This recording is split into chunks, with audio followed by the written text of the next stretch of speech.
webinar yang mengangkat tema 75 tahun Indonesia Merdeka dengan fokus persahabatan dua orang yang ikut dalam proses pendirian Republik Indonesia, yaitu Lim Kun Hian dan Abdurrahman Baswedan. Beberapa waktu yang lalu Pak Bambang kontak saya,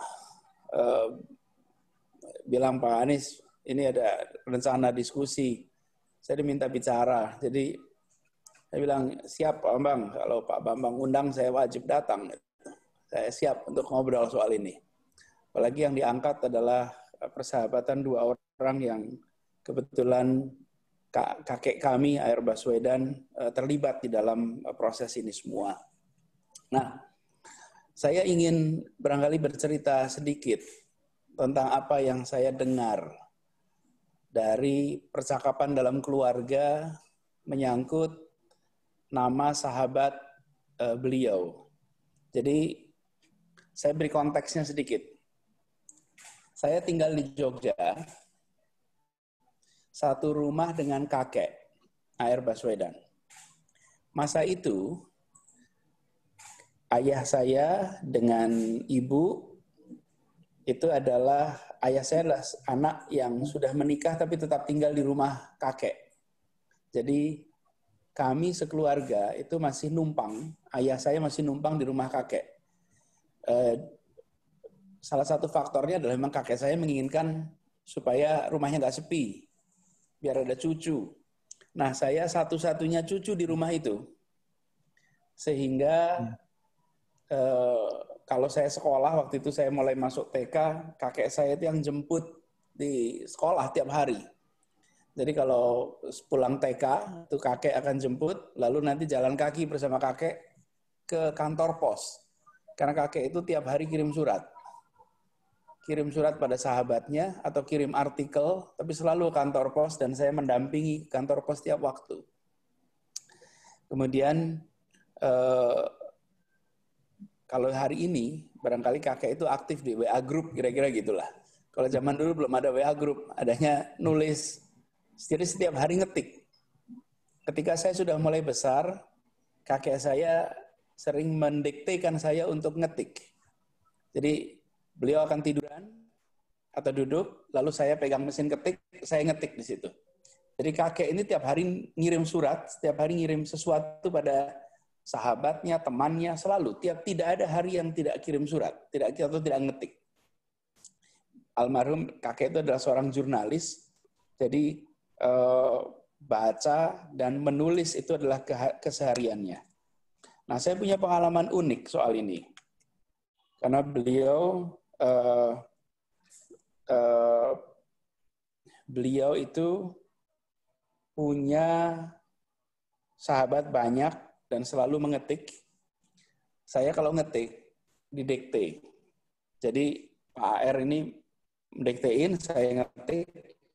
Nanti di ujung akhir, kakek itu akan mengatakan begini, menuliskan yang saya ketik. Surat ini saya diktekan kepada cucu saya Anis. Atau surat ini diketik oleh cucu saya Anis. Dan saya itu bangga sekali kalau sudah sampai di kalimat penutup itu. Gitu. Itu reward saya untuk ngetik buat kakek itu. Mungkin itu sekitar kelas 3 sampai kelas 5 itu kira-kira kelas waktu itu. Jadi saya belajar ngetik agak awal itu. Nah, surat itu dikirim, berangkat. Yang saya baru sadar kemudian hari, itu adalah cara kakek saya berdiplomasi. Memberitahu kepada penerima surat, bahwa kalau ada salah-salah ketik, itu bukan dia yang mengetik, tapi cucunya yang lagi belajar ngetik. Jadi, cucunya bangga karena disebut, penerima surat tahu bahwa kalau salah-salah bukan tulisan saya gitu kira-kiranya. Jadi itu pelajaran diplomasi, menyampaikan pesan tanpa harus menyakiti siapapun. Jadi saya selalu bangga kalau ditulis di ujung. Sudah saya besar saya baru tahu, rupanya itu cara kakek saya beritahu semua orang bahwa salah-salahnya itu bukan bikin gitu. Salah-salahnya adalah bikin online. Karena kalau kakek saya mengetik, beliau adalah jurnalis, saya perhatikan kalau mengetik tidak pernah lihat naskah. Beliau kalau ngetik lihat atas, lihat depan sambil seperti imajinasi, tapi tangannya ngetik. Jadi tidak pernah lagi lihat keyboard. Tangannya itu 10 jari akan memainkan keyboard seperti hafal. Dan setelah selesai nanti baru dikoreksi. Ya itulah jurnalis di masanya. Nah, saya sampaikan ini sebagai gambaran bahwa saya tumbuh besar dengan kakek di Jogja sampai kakek meninggal tahun 86 di usia 78 tahun. Pada saat itu saya SMA.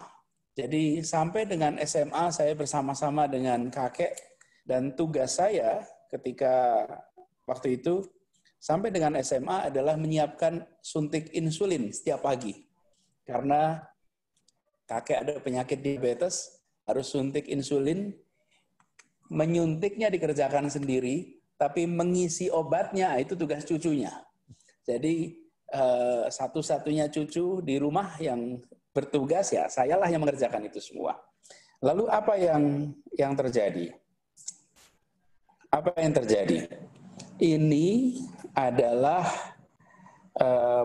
pengalaman ini saya berikan sebagai konteks kaitannya dengan hubungan kakek dengan Lim Kun Hian. Kalau dari cerita obrolan di keluarga dan cerita-cerita kakek, sebetulnya ada 3 orang tokoh peranakan Tionghoa yang kakek itu dekat, sangat dekat. Satu adalah Lim Kun Hian yang sering kita siang malam ini dibahas. Yang kedua adalah Chua Chue Liang. Chua Chue Liang itu tinggalnya di Semarang sampai akhir hayatnya di Semarang. Kalau tidak salah di masa tuanya namanya menjadi Ananda, tapi aslinya adalah Chua Chue Liang.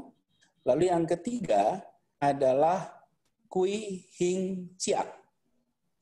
Kui Hing Chiak. Nah, 3 nama ini adalah sahabat dekat kakek saya. Dalam arti yang sesungguhnya. Bahkan kalau dengan Lim Kun Hian mungkin pertemuan terakhir itu sekitar tahun 50-an. Tapi kalau dengan Chua Chue Liang itu sampai saya SMA, itu masih komunikasi terus. Bahkan ketika kakek meninggal, Chua Chue Liang itu menulis semacam obituary di majalah Tempo bulan Maret tahun 86. Chua Chue Liang ini seorang jurnalis juga. Dan sempat ke rumah, seringlah mereka komunikasi karena tinggalnya di Semarang, kakek di Jogja. Nah, ini adalah 3 orang sahabat dekat. Bagaimana dengan Lim Kun Hian? Lim Kun Hian saya rasa nanti akan dibahas lebih jauh di sini. Tapi saya ingin cerita dongeng yang saya dengar dari ayah saya tentang kakek dan Lim Kun Hian. Lim Kun Hian itu diceritakan sebagai orang yang badannya besar, suaranya keras, kemudian penuh semangat, kadang-kadang meledak-ledak, tapi orangnya adalah seorang humanis, seorang yang memperjuangkan semangat kemanusiaan, kesetaraan. Jadi cerita tentang Lim Kun Hian yang kami dengar di rumah adalah cerita seorang humanis tulen. Orang yang punya kesetaraan dan itu yang menyambungkan mereka berdua. Jadi keduanya itu punya satu semacam perasaan sama terkait dengan humanis, kemanusiaan, orang yang sama-sama peduli. Nah, ada sebuah cerita yang saya dengar tentang hubungan mereka khususnya pada masa pendudukan Jepang. Kalau cerita pertemuan dan lain-lain sudah banyak ditulis, pertemuan di Surabaya, kesebelasan sepak bola dan lain-lain, biar nanti dibahas lebih jauh. Tapi ini yang sifatnya pribadi, bahwa pada masa itu, pada masa Jepang, Lim Kun Hian ini berada di posisi non-kooperatif dengan Jepang. Dan dikejar-kejar, dicari-cari, padahal beliau high profile. Lalu ada satu masa di mana kakek itu harus menyembunyikan Lim Kun Hian di rumahnya selama beberapa hari karena kejar-kejar oleh Jepang. Jadi tinggal di rumah kakek, waktu itu di Jakarta, sekitar tahun 44, tinggal di situ, dan Lim Kun Hian ini udah badannya besar, dipakein sarung, dipakein baju koko, dipakein kopiah putih. Biar nggak ketahuan. Jadi tinggalnya di rumah. Jadi bayangin aja, Lim Kun Hian, tokoh Tionghoa, tinggal di rumahnya R. Baswedan, tokoh peranakan Arab, tapi Lim Kun Hian ya pakai sarung, pakai baju koko, pakai kopiah putih. Biar nggak ketahuan, karena ini lagi disembunyikan supaya nggak ditangkap sama Jepang. Dan mereka dekat di level anak-anaknya juga. Jadi ini diceritakan oleh almarhum ayah saya. Jadi ayah saya menceritakan peristiwa ini. Dan kedekatan mereka itu diketahui amat baik oleh anak-anaknya semua. Ini adalah satu gambaran bahwa pada masa itu keinginan untuk berjuang Indonesia merdeka itu memang melampaui semangat-semangat lain yang ada. Jadi baik AR maupun Lim Kun Hian, saya rasa juga dengan tokoh-tokoh pendiri bangsa yang lain itu sama. Mereka memiliki sebuah kesadaran bahwa tanah lahirnya adalah tanah airnya. Dan ibunya adalah Ibu Pertiwi. Ini satu gerakan yang pada masa itu memang menguat. Nah, hubungan antar keduanya saya rasa diikat bukan oleh ikhtiar mencari keuntungan, tapi diikat oleh ikhtiar mencari kemerdekaan. Diikat oleh kesamaan semangat, diikat oleh pemahaman dan kesadaran tentang kesetaraan dalam arti yang sesungguhnya ketika bicara tentang perlawanan terhadap kolonialisme. Jadi ini adalah satu contoh bagaimana persahabatan itu berjalan, dan kakek memang bersahabat dengan banyak tokoh lintas identitas, lintas partai, lintas semuanya. Dan ini bukan hanya di masa menjelang kemerdekaan, bahkan sampai ketika kami tinggal di Jogja, salah satu sahabat dekat beliau adalah Dr. Mata yang cukup terkenal, namanya Dr. Yap Ki Tong. Dr. Yap Ki Tong itu adalah dokter mata yang kalau di Jogja, siapapun yang pernah tinggal di Jogja pasti tahu ada rumah sakit mata Dr. Yap. Nah, Yap Ki Tong itu adalah sahabat baik. Memang akhirnya tragis karena Dr. Yap ini bunuh diri di akhir hayatnya. Tetapi di masa-masa akhir sampai dengan menjelang beliau memutuskan untuk mengakhiri hidupnya, itu ditahan oleh kakek dan Johan Sahrul Shah. Johan Sahrul Shah ini adalah mantunya Agus Salim, Sekjen PSI, waktu itu Partai Sosialis Indonesia, tinggal di Jogja. 3 orang ini bersahabat dekat. Jadi saya berikan ilustrasi bahwa sudah saatnya kita belajar lebih banyak lagi dari tokoh-tokoh pendiri bangsa, karena mereka mampu untuk menjaga persahabatan sebagai pribadi dan berjuang bersama walaupun memiliki latar belakang yang berbeda-beda. Saya mencoba merefleksikan apa yang menyebabkan orang bisa bersahabat ketika berbeda-beda. Ini hipotesis dari bacaan dari apa yang terjadi, bahwa mereka memperjuangkan ide. kepentingannya itu berbasis ide. Kepentingannya itu bukan mencari keuntungan, bukan mencari manfaat material, dalam tanda kutip sekedar keuntungan-keuntungan jangka pendek. Tapi ada ide, ada gagasan. Karena itu, perbedaan pandangan dianggap sebagai sesuatu yang lumrah. Di masa itu, lawan itu biasa. Dan lawan itu bukan musuh. Karena itu lawan tidak perlu dihabisi. Kalau musuh dihabisi. Kalau lawan itu sebetulnya adalah partner. Lawan main catur, lawan badminton, lawan sepak bola, itu adalah teman olahraga. Lawan debat adalah teman berpikir. Nah, karena perbedaannya berbasis pada ide, pada gagasan, lalu artikulasinya juga dengan kematangan, maka persahabatan itu. Dan itulah juga yang terjadi pada kisah A.R. Baswedan dan Lim Kun Hian.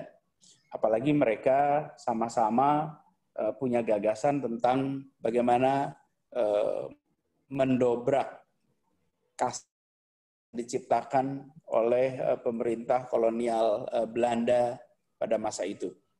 Jadi kita merasa baik sekali pada malam hari ini dilakukan sebuah diskusi untuk mengambil hikmahnya dan mudah-mudahan kita bisa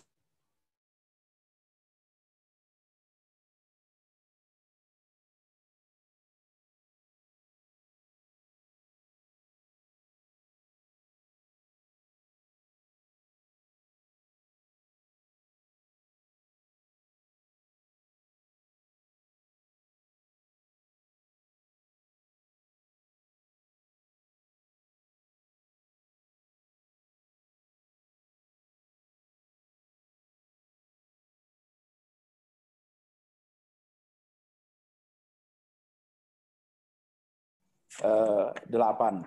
Karena Sintitpo ini koran Tionghoa tapi berbahasa Melayu. Jadi dan isinya kritik-kritik semua tuh.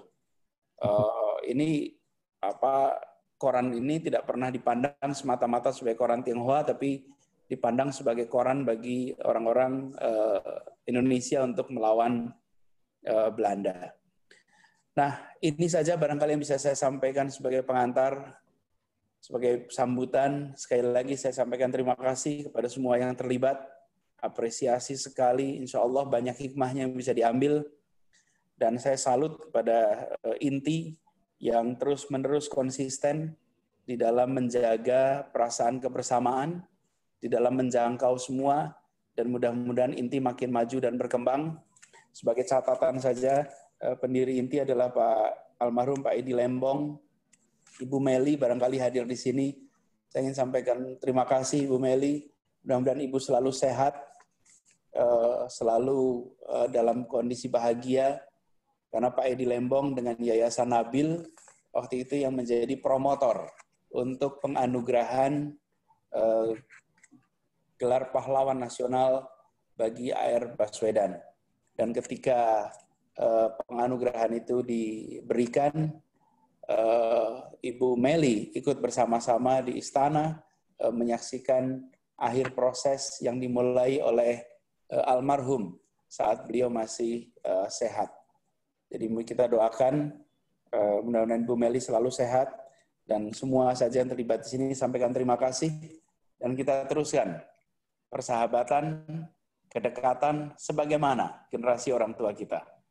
Selamat malam. Assalamualaikum warahmatullahi wabarakatuh. Luar biasa, terima kasih Pak Anies.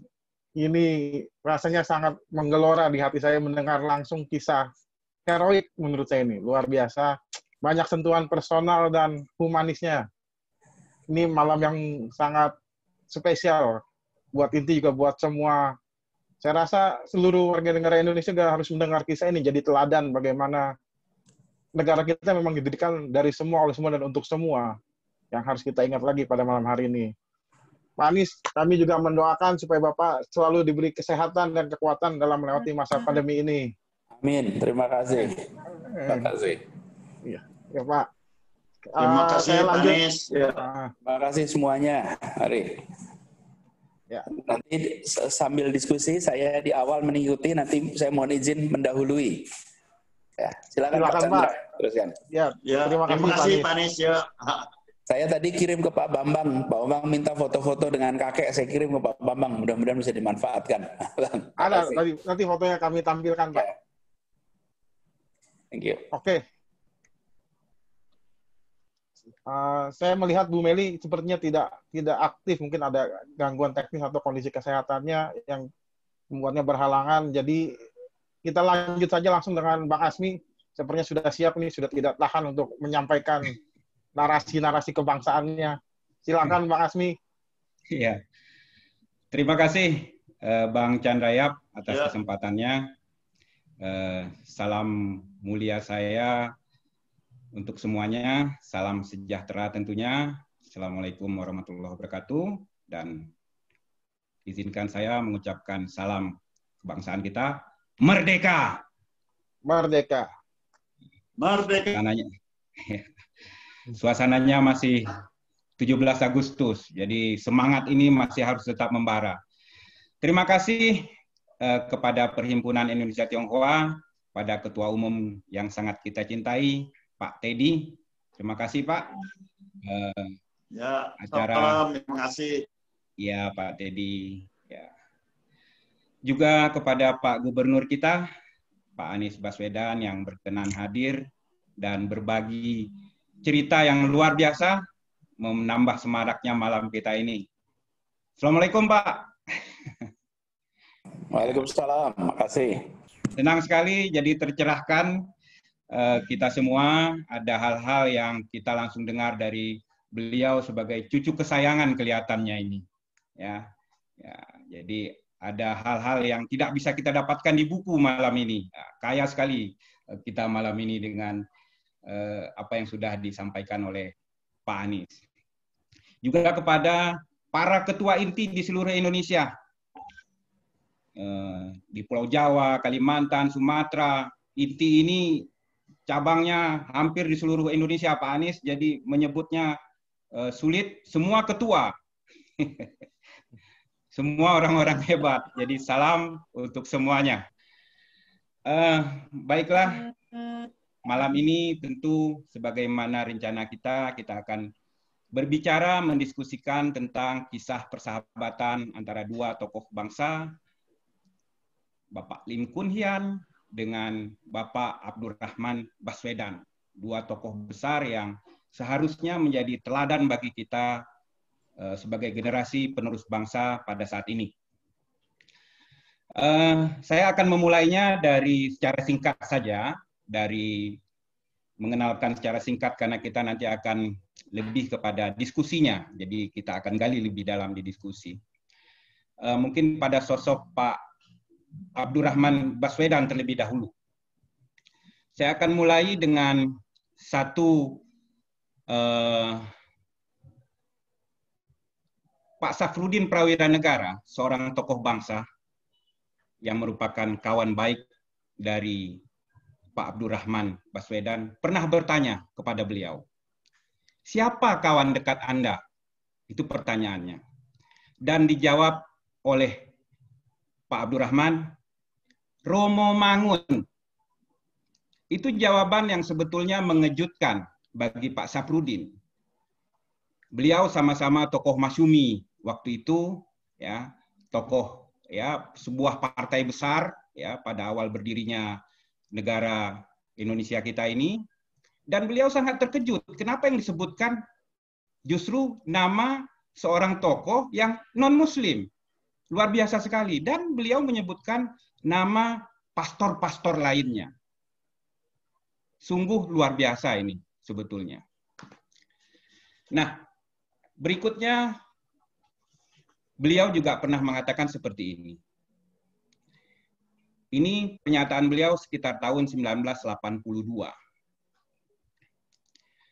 Dalam masalah golongan Cina, saya tak setuju sama sekali dengan pergantian nama. Kenapa orang Cina harus berganti nama? Orang tua Cina tentu menginginkan anaknya mengenal leluhurnya.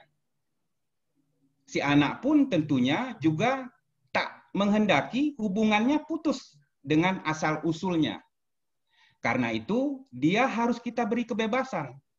Biarkan dia memilih namanya sendiri. Ini satu pernyataan yang sangat hebat dari seorang tokoh bangsa, kakeknya Pak Anies. Dan menarik lagi, ini diucapkan tahun 1982,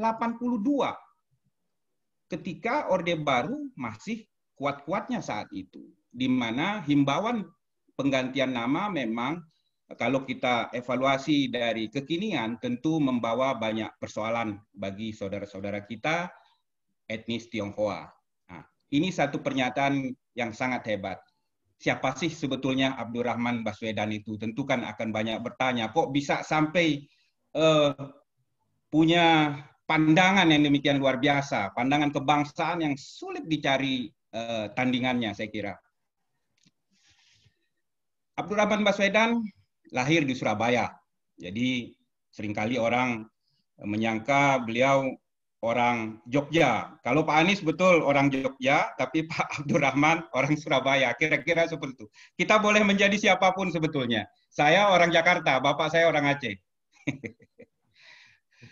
Beliau lahir tahun 1908. Ya, jadi beliau lebih muda usianya dibandingkan dengan kawannya yang akan kita bahas nanti, Lim Kun Hian. Beliau ini seorang pejuang, juga mubaligh, ya, ulama, diplomat, dan beliau itu fasih sekali berbahasa Arab, bahasa Inggris, bahasa Belanda, bahasa Melayu, dan juga bahasa Jawa tentunya. Ada beberapa foto angkon dan baju Jawa. Beliau menulis memang seperti dipaparkan Pak Anies tadi, sudah menulis semenjak mudanya dan aktif sekali melontarkan gagasannya ke media-media, dan pandangan beliau diikuti dengan baik oleh masyarakat pada saat itu. Jadi cukup memiliki penggemarnya sendiri, ya. Beliau ini ya tentu saja dengan latar belakang seorang jurnalis yang berkiprah di berbagai macam harian saat itu. Ya, tadi disebutkan Sintipo yang di Surabaya, ya, itu sekitar tahun 1932. Nah, inilah satu tonggak nanti yang akan kita bahas, temu Pak Abdurrahman dengan Pak Lim Kun Hian di Sintipo. Kemudian ada juga Suara Umum, pimpinan Dr. Sutomo, itu sekitar tahun 1933. Kemudian Matahari, nah ini yang di Semarang. Jadi tadi ada disebutkan satu tokoh oleh Pak Gubernur kita yang di Semarang tadi, itu sekretaris daripada apa namanya Partai Tionghoa Indonesia. Jadi dulu di rumah beliau itu siapa namanya? Tadi saya agak lupa, Pak Anies. Chua Cui Liang. Pak Anies lebih luar biasa, Pak Cui Liang. Chua Cui Liang. Nah, di rumah beliau, jadi pernah Pak Abdurrahman Baswedan tinggal karena bekerja di harian Matahari tadi. Ya, nah, bagaimana bisa di rumah seorang Tionghoa ada seseorang yang berpeci? Jadi terbalik tadi ceritanya. Ketika di Jogja, zaman Jepang, Pak Lim Kun Hian berlindung di rumah keluarga Bapak Abdurrahman. Nah, waktu Pak Baswedan di Semarang, beliau sempat tinggal, bukan berlindung saat itu, karena bekerja, lalu tinggal di rumah sekretaris Partai Tionghoa Indonesia. Nah, itu cerita yang menarik sebetulnya. Ya, ini sedikit Pak Azmi. Yang tadi kejadiannya di Jakarta, Pak Azmi, sekitar 44. Sebelum hijrah ke Jogja. Sebelum hijrah ke Jogja. Oh, yang tadi ya. Ya. Baik, terima kasih informasinya Pak. Itu, Pak. Waktu zaman Jepang itu ya. Ya. Nah, kemudian beliau juga ada hal menarik. Bagaimana kemudian mendirikan satu partai yang termasuk pelopor menuju arah kemerdekaan Indonesia. Ya. Beliau meninggalkan pekerjaannya sebagai jurnalis yang bergaji besar saat itu. Ya. Jadi bagaimana bisa beliau meninggalkan pekerjaan yang bergaji besar untuk kemudian mengabdikan dirinya bagi perjuangan bangsa. Ini luar biasa sebetulnya. Ya.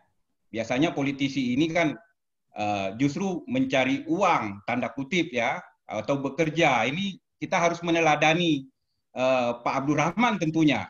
Justru beliau meninggalkan apa yang beliau dapat, kemudian beliau mengabdikan dirinya membentuk Partai Arab Indonesia, dan juga karena memang dasarnya beliau jurnalis, beliau mendirikan majalah internal juga di PAI tersebut. Ya, sekitar tahun 1935 sampai 1939. Nah, juga kita bicara pengalaman kiprah beliau di media. Setelah merdeka tahun 50-an, Nusa Putra, juga beliau pemimpin hariannya, juga di majalah Hikmah. Nah, ini majalah yang terkenal sekali, ya. Ada Pak Nasir suka nulis di situ, Buya Hamka juga suka menulis di majalah Hikmah, ya. Nah, Pak Safrudin juga suka menulis di majalah Hikmah. Kemudian sekitar tahun 73 beliau majalah Mercusuar dan Masa Kini. Ini milik daripada Muhammadiyah, ya. Beliau aktif sekali menulis dan menjadi pimpinan di majalah tersebut. Nah, kita pada tahun 1920-an tentunya bangsa kita kan masih di bawah penjajahan kolonial Belanda, di mana berbagai etnis, ya, termasuk etnis Tionghoa, etnis Arab, itu masih merupakan korban lah dari penjajahan, di mana kita tidak bisa kemudian menyuarakan kepentingan kita sebagai anak bangsa saat itu. Maka digagaslah, berkumpullah orang-orang yang menginginkan Indonesia ini untuk meraih kemerdekaannya. Nah, ini menarik sebetulnya. Nanti kita akan bercerita ketika pertemuan beliau dengan Lim Kun Hian. Nah, beliau memang berasal dari peranakan Arab, ya, dari Surabaya tepatnya. Waktu itu mirip dengan peranakan Tionghoa, jadi Bang Chandra. Jadi kalau di Tionghoa ada peranakan Tionghoa, mirip juga di kalangan etnis Arab ada peranakan Arab, dan ada totoknya juga. Kalau totok ada yang dari Yaman, atau kalau totok Tionghoa itu dari Tiongkok tentunya. Jadi mirip-mirip lah seperti itu. Nah, ada tulisan beliau yang sangat menarik yang kemudian membakar semangat kalangan muda peranakan Arab saat itu. Tulisannya Peranakan Arab dan Totoknya. Ini sekitar dimuat di majalah Matahari sekitar tahun 1930-an. Jadi bagaimana beliau menggelorakan semangat anak bangsa untuk memerdekakan diri dari penjajahan Belanda. Nah, ide dan gagasan ini menyebar demikian cepat ke seluruh pelosok Indonesia, dan tidak hanya kemudian mempengaruhi generasi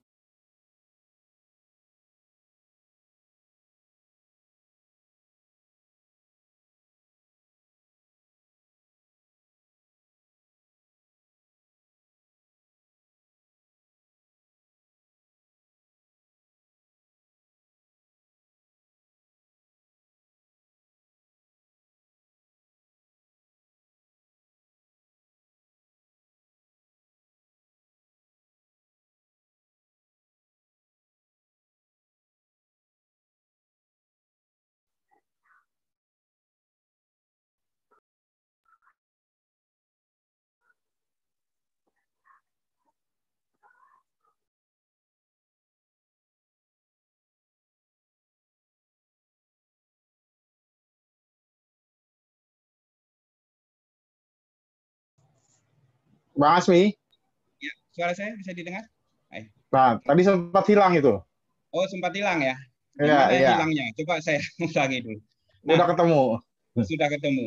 Ah, Jadi sekitar tahun 1934, kemudian ada Sumpah Pemuda dari keturunan Arab, di mana sumpah ini menggaungkan kembali bahwa kita satu bangsa, satu tanah air, ya.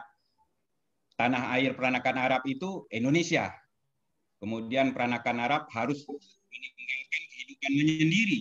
Nah, juga peranakan Arab memenuhi kewajibannya terhadap tanah air dan bangsa Indonesia. Jadi ini menarik sekali karena mirip dengan apa yang diucapkan pada Sumpah Pemuda 1928, yang pada saat itu pemuda-pemuda Tionghoa dan juga terlibat dalam episode sejarah besar bangsa kita tersebut. Nah, kira-kira seperti itu. Dan juga perlu diketahui Baswedan ini sederhana, Bang Chandra, sesederhana Pak Gubernur kita, ya. Sampai meninggalnya beliau itu tidak memiliki rumah. Luar biasa bukan? Jadi waduh. tadi menulis mendiktekan kepada Pak Anies itu bukan di rumah milik pribadi itu, ya kan? Nah, itu luar biasa. Saya kira itu sedikit cerita untuk mengawali diskusi kita tentang tokoh bangsa kita, Pak Abdurrahman Baswedan. Nah, itu Bang Chandra. Siap. Luar biasa sekali, Bang Azmi. Sebentar, saya mau share sedikit kiriman foto dari Pak Gubernur tadi. Kita lihat dulu ya.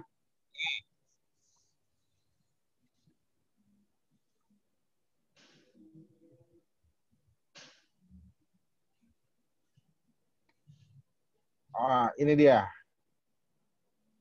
Ini foto spesial sekali sepertinya nih. Pak Anies, Pak Gubernur. Sepertinya sudah off ya. Ini ada beberapa foto yang memang kita lihat. Ini salah satu foto dengan Pak Bambang Sunarko ketika Pak Anies menjenguk salah satu pendiri inti, Pak Beni Gestiono, yang sedang dirawat di RSCM waktu itu. Ini momen yang sangat berkesan buat kami di keluarga besar inti. Nah, ini foto juga yang luar biasa. Ini 2013, kalau tidak salah ini ketika menerima penghargaan Bintang Mahaputra waktu itu. Pak Anies mewakili kakeknya, didampingi oleh Pak Edi Lembong almarhum dan Ibu Meli Saliman. Ini seperti dengan papanya nih Pak Anies ya. Pak Aniesnya, nah ini baru foto lengkap dengan kakek, ayah, dan Pak Anies sendiri. Ini foto-foto koleksi pribadi dari Pak Anies. Saya rasa, Bang Azmi. Ya. Kita mau lanjut lagi. Nah, ini baru kita dengar dulu nih bagaimana. Baru setelah itu kita buka tanya jawab. Kayaknya sudah banyak yang ingin bertanya ini malam ini. Lim Kun Hian belum nih, kan? Ya, silakan. Baik, ini singkat saja. Memang akan menarik di sesi pertanyaan nanti. Nah, Lim Kun Hian adalah sosok berikutnya yang akan kita bahas, di mana seperti kita ketahui, tadi sedikit dijelaskan oleh Pak Anies ya. Beliau lahir di Banjarmasin ya, putra Banjarmasin, sekitar 1896, berarti lebih tua dari Pak Abdurrahman sekitar 13 tahun. Ya. Beliau menempuh pendidikan, sempat menempuh ilmu hukum di RHS ya, Jakarta. Yang saat ini kita kenal dengan Universitas Indonesia. Ya, ini beliau tidak selesai studinya. Saya dapat berita ini dari seorang peneliti kawan kebetulan, namanya Yuun Opusonggu dari Universitas Indonesia, yang sedang menulis sejarah Fakultas Hukum UI. Nah, itu satu masukan menarik. Dan saya kira ya itu tadi, Pak Lim Kun Hian ini memang dari kecilnya sudah berangasan, bandel, ya. Beliau memang suka melawan, ya kan. Eh, bahkan pernah ada cerita mengajak berkelahi gurunya, itu masih SD itu Bang Chandra. Wah, ini memang luar biasa orang Banjarmasin satu ini. Ya kan? Jangan-jangan dosennya di UI, di RHS itu pernah diajak berantem juga, makanya nggak selesai dia kuliahnya, kelihatannya seperti itu. Ya. Berarti benar kata Pak Gubernur tadi, perawakannya tinggi besar. Tinggi besar, ya kan? Emang udah seperti apa itu, kuankong mungkin ya, panglima potongannya. Nah, beliau tahun 1915 ya, singkat cerita beliau tuh ke Surabaya. Nah, di Surabaya lah ini kemudian perjumpaan beliau dengan Pak Abdurrahman nantinya ya. Beliau menjadi jurnalis di Chunqiu semenjak tahun 1915 sampai 1916, kemudian Solimpo 1917. Dan ternyata dari satu catatan beliau katanya pernah ke Aceh ini.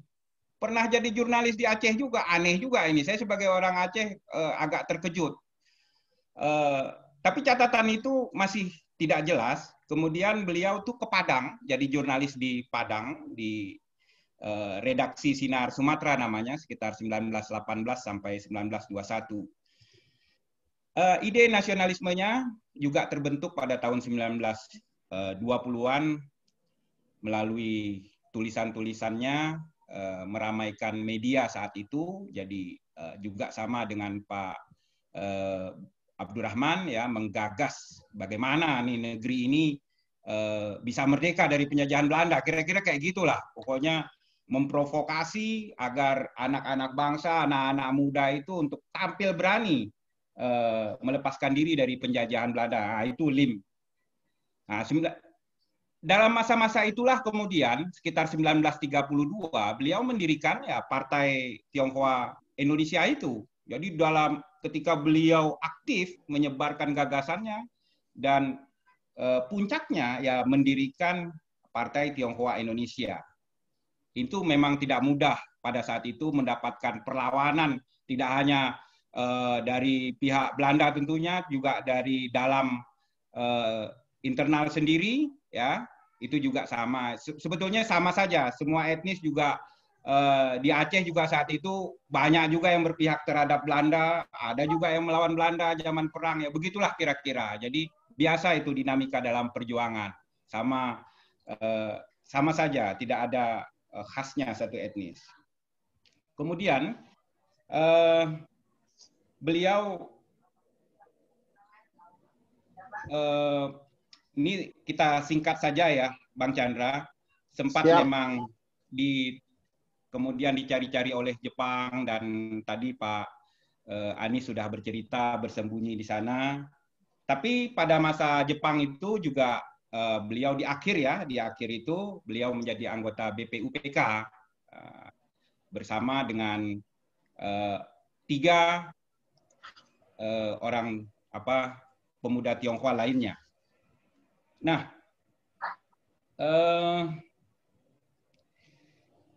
mungkin ini saja dulu sosok tentang Lim Kun Hian. Nanti kita bicara persahabatannya, bagaimana beliau kemudian bersahabat, kan begitu ceritanya, ya kan? Begitu Bang Chandra kan?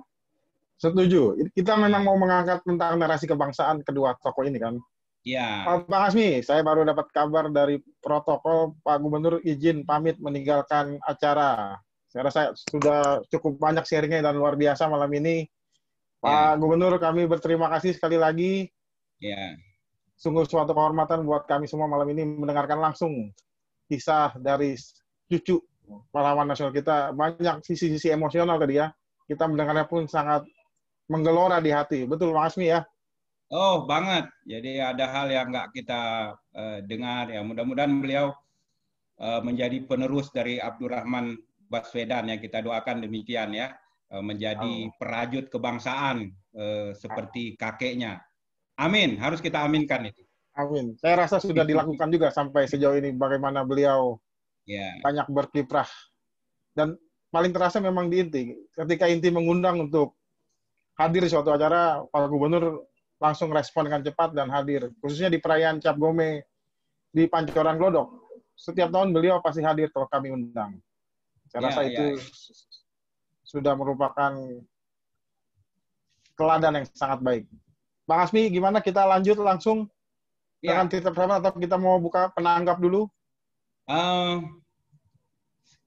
Ya mungkin nanti materinya disampaikan dalam bentuk jawaban saja ya, karena gua udah nggak tahan mungkin ini para peserta diskusi, biar nanti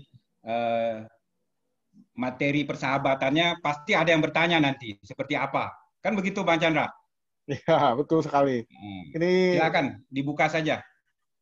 Saya melihat ada Pak Tiongjin nih tadi mengomentari tentang beberapa tokoh. Kita undang Pak Tiongjin untuk memberikan pandangannya sedikit atau tanggapannya. Terima kasih Chandra. Selamat malam semuanya. Bang Asmi, Pak Teddy. Pertama-tama tadi disinggung mengenai Kue Hing Chat. Saya kira tokoh Kue Hing Chat ini kurang mendapat sorotan. Jadi memang Lim Kun Hian di dalam perkumpulan dengan kawan-kawannya itu dijadikan semacam pembicara utama. Tetapi di belakang Lim Kun Hian itu sebenarnya ada 3 atau 4 tokoh lain. Salah satunya adalah Kue Hing Chat yang mendirikan dan menjadi pemret Harian Matahari di Semarang. Selain Kue Hing Chat juga ada orang yang bernama Tan Ling Ji yang kemudian menjadi tokoh politik di zaman awal kemerdekaan Indonesia. Dan juga Chua Sik In. Jadi memang kalau dikatakan kawan-kawan pribadi dekat Pak Baswedan itu adalah Chua Chi Liang, Lim Kun Hian, dan Kue Hing Chat. Menurut pengetahuan saya, terutama dari cerita ayah saya, Seo Gyok Chan, mereka pun merupakan kawan-kawan baik Pak Baswedan. Bahkan pada waktu perkumpulan Arab Indonesia, ya, jadi sebelum menjadi Partai Arab Indonesia pada 1934 di Semarang, itu yang banyak membantu pembentukan itu adalah Kue Hing Chat, Seo Gyok Chan, dan mungkin juga Chua Chi Liang ya, karena menjadi kawan dekatnya. Dan yang paling penting saya kira yang kurang mendapat sorotan adalah aspirasi yang menerima Indonesia sebagai tanah air peranakan Tionghoa dan Arab yang lahir di Indonesia. Saya kira itu yang perlu disoroti lebih lanjut. Dan ini merupakan dasar dari apa yang di zaman sekarang dikenal dengan pluralisme atau multikulturalisme. Saya kira itu yang perlu ditonjolkan. Terima kasih. Terima kasih Pak Tiongjin. Satu lagi tambahan sejarah yang baru saya dengar juga pada malam hari ini. Terima kasih sekali, sangat berharga. Di Melbourne, Bang Jin ya? Iya, iya. Luar biasa nih, jauh-jauh dari Melbourne. Bang Asmi gimana? Mau menanggapi apa yang disampaikan Pak Tiongjin tadi? Saya rasa itu satu informasi yang sangat berharga itu.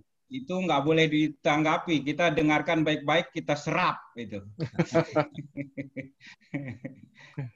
Mungkin yang lainnya. Saya belum melihat ada yang angkat tangan, mungkin masih... atau mungkin saya tambahkan dulu. Ya, silakan. Ya.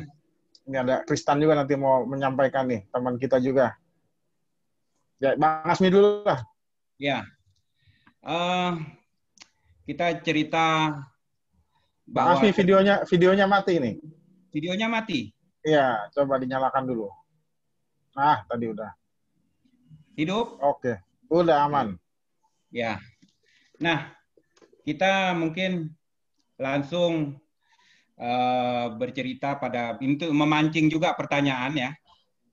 Menarik sekali kemudian sekitar tahun 70-an Pak Abdurrahman Baswedan mengungkapkan kekecewaannya kekesalannya. Karena perjuangan dia dengan kawan-kawannya di Partai Arab Indonesia itu mulai dilupakan. Ya.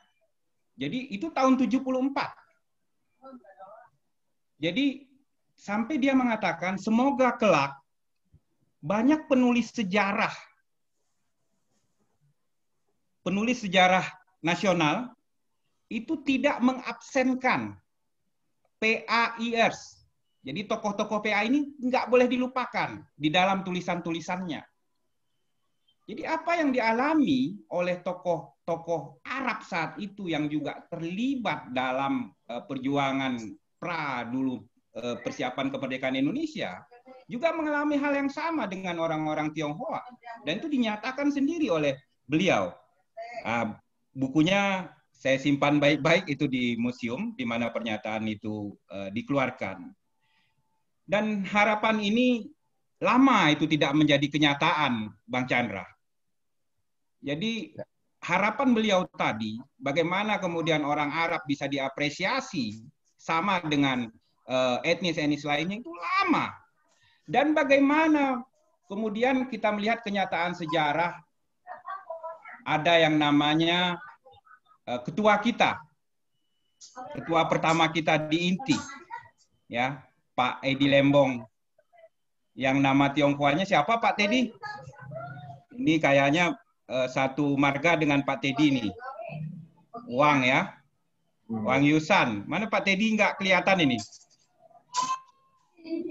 Pak Teddy, wah, bentar, kita panggil Pak Teddy. Ya. Kalau nggak salah emang namanya mirip-mirip juga itu dengan marganya Pak Teddy. Kita harus tanya Pak Teddy biar nggak salah saya ngucapnya ini kan. Betul. Ya, saya kalau nama Tionghoa ini kadang ingat, kadang lupa. Sering ingat nama saya sendiri, Lim Seming, itu udah nempel di kepala. Nah, yang menariknya adalah bagaimana kemudian saudaranya dari kalangan etnis Tionghoa yang lagi-lagi mengingat kebesarannya, mengingat apa yang pernah diperjuangkan olehnya. Dan kebetulan oleh tua kita, Pak Edi Lembong saat itu, yang ingin memperjuangkan, mengingatkan kembali bahwa ada seorang tokoh besar bangsa ini yang bernama Abdurrahman Baswedan itu. Nah, ini cerita yang luar biasa sesungguhnya, ya. Bagaimana ini adalah satu kisah yang tidak biasa. Jadi harusnya kan yang memperjuangkan Pak Abdurrahman Baswedan ini orang-orang Arab sendiri, misalnya dari etnis Arab, atau teman-temannya sesama politisi Masyumi pada masa yang lalu. Kenapa kemudian Pak Wang Yusan? Kan begitu. Nah, inilah kalau kita kemudian kembali ke tahun 30-an, bagaimana juga Pak Abdurrahman mendapatkan kawan karibnya seperjuangan dari orang Tionghoa, ya, temannya sebangsa, Lim Kun Hian tadi.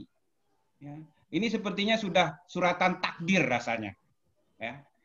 Mereka bersama-sama, yang satu menggagas berdirinya Partai Tionghoa Indonesia, kemudian beberapa tahun kemudian sahabatnya menggagas Persatuan Arab Indonesia yang 3 tahun kemudian menjadi Partai Arab Indonesia, dan diakui sendiri memang oleh Pak Abdurrahman Baswedan, itu mentor politiknya Lim Kun Hian. Nah, ini lanjutan sejarah yang coba saya singkat, mudah-mudahan bisa memancing peserta diskusi. Bang Chandra. Nah, silakan Bang Chandra. Nah. Ini ada Kristan, kawan kita udah raise hand. Kita coba minta Kristan, silakan. Ya. Bro Kristan. Terima kasih Pak Chandra. Sehat. Sehat. Salam mantap semua. Om Teddy, selamat malam semua teman-teman, para om-om semua. Ada Ko Ulung saya lihat, ada terakhir Ko Tiongjin. Saya pengagum berat Om Siap Gyokchan. Karena terus terang hari ini saya melihat bagaimana konteks pertemanan Lim Kun Hian dengan dengan kakeknya Anies Baswedan itu adalah bagaimana konsep integrasi yang ditawarkan oleh Xiao Giokcan justru menjadi menarik buat teman-teman kita Tionghoa Indonesia pada hari ini. Karena prinsip di mana bumi dipijak, di situ kita harus mengabdi, itu memang sudah menjadi tagline dari awal sebelum Indonesia merdeka. Kalau kita tarik runutan sejarah perjuangan teman-teman Tionghoa di Indonesia dari tahun 1900 sampai sekarang, sebenarnya itu sudah clear dan sudah jelas sekali. Cuma memang problemnya politik segregasi, politik diskriminasi yang terus digaungkan. Memang ada apa namanya? Ada semacam adagium yang dipakai oleh para negarawan yang agak sedikit apa namanya? Otoritarian. Biasanya memang ketika seorang pemimpin sebuah negara ingin melanggengkan kekuasaannya, dia harus membentuk satu musuh. Musuh itu biasanya dibangun dari apa sentimen etnis. Nah, itu yang paling menarik dan itu memang harus dirawat karena itu demi kepentingan politik. Nah, poin saya adalah melihat diskusi hari ini di tengah kemerdekaan, saya ingin menyampaikan bahwa penting sekali orang-orang Tionghoa di Indonesia tetaplah pada identitasnya, namun juga di sisi lain clearlah mereka untuk bagaimana menjadi Indonesia. Saya pikir itu sesuai dengan visi yang ingin dicapai, idealismenya Inti dan teman-teman organisasi Tionghoa yang lain. Nah, hari ini di tengah kebebasan dan segala macam, terus terang kita perlu jadi catatan bagi teman-teman Tionghoa bagaimana pemahaman soal Tiongkok minded, bagaimana euforia Tiongkok yang maju dan segala macam itu juga bisa betul-betul disikapi secara proporsional oleh teman-teman Tionghoa di Indonesia. Karena sampai kapanpun sentimen rasisme, sentimen diskriminasi etnis itu akan tetap terjadi, apalagi ketika para politisi menggunakan itu untuk event-event ketika melakukan pemilu dan pilkada dan yang lainnya.